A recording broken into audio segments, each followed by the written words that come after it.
Au cours d'un repas qu'il partageait avec la reine, le roi Christophe racontait qu'il faisait très froid sur le mont Laferrière où il était allé ce matin-là superviser la construction de sa citadelle. Il n'y fait pas froid du tout, mon roi, dit Jeannot, le cuisinier, en s'immisçant tout de go dans la conversation. Si un homme reste là-haut toute la nuit, sans vêtements ou sans aucune source de chaleur, il mourra de froid, affirma le roi. Oh non, car il n'y fait vraiment pas froid, insista Jeannot. Mais qui es-tu pour tenir ainsi tête à ton roi? Ce soir, tu iras au sommet du mont Laferrière et tu y resteras sans vêtements et sans feu jusqu'à l'aube. Si tu es vivant au lever du soleil, je te donnerai en récompense 100 hectares de terre cultivable. Mais si tu meurs, et c'est ce qui t'attend, on inscrira sur ta tombe, Sigil idiot qui a tenu tête au roi Christophe. Le soir même, 2 gardes accompagnèrent Jeannot au mont Laferrière et l'amenèrent jusqu'à la tour la plus élevée de la citadelle. Jeannot ôta prestement ses vêtements, en s'exclamant. Vous voyez qu'il ne fait pas du tout froid. Jeannot se prit à grelotter dès que le soleil se coucha, que le vent souffla et qu'un épais brouillard s'abattit sur la citadelle. Pourquoi trembles-tu donc, lui demandèrent les gardes. Pour garder la chaleur, répondit Jeannot qui ne tarda pas à claquer des dents. Pourquoi tes dents font-elles ce bruit? Pour rompre le silence, dit Jeannot qui pleurait à chaudes larmes.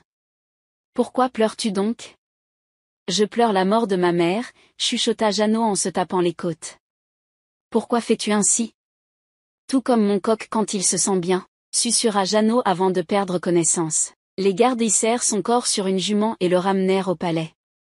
Ah, fit le roi, voilà mon stupide cuisinier mort, comme je m'y attendais. Pas mort du tout, dit Jeannot en ouvrant les yeux, je me reposais. Pour vous dire la vérité sire, il fait même chaud là-haut. Je passais mon temps à regarder les étoiles et je regardais aussi les lumières de votre palais de Sans Souci. Ah! Ce sont donc les lumières des lampes à l'huile et des cheminées de Sans Souci qui te réchauffaient. Tu as triché Jeannot et pour cela tu as perdu ton pari. Sire, mon roi, les lumières de votre palais de Sans Souci sont à des kilomètres de la citadelle, comment peuvent-elles me réchauffer? N'insiste pas, fit le roi, tu n'as pas suivi les consignes. Tu n'auras pas tes 100 hectares de terre. Point c'est tout.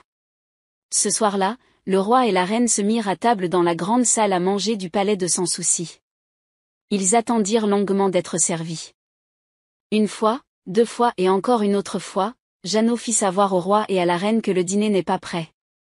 De guerre lasse, le roi, lui-même se rendit aux cuisines et à sa grande stupeur découvrit que la poêle qui contenait la nourriture à cuire se trouvait à une extrémité de la pièce et que le feu de charbon se trouvait à l'autre extrémité. Qu'est-ce que c'est que cette idiotie? Comment la nourriture peut-elle cuire si elle n'est pas sur le feu, Jeannot? Patience mon roi, la poêle n'est pas bien loin du feu. Si moi, depuis la citadelle j'ai pu me réchauffer grâce aux lumières du palais de Sans Souci, c'est certain que les aliments cuiront à proximité du feu. Tu as gagné Jeannot tes 100 hectares de terre cultivable, dit le roi en éclatant de rire, et maintenant mets ta poêle sur le feu, nous avons faim, la reine et moi.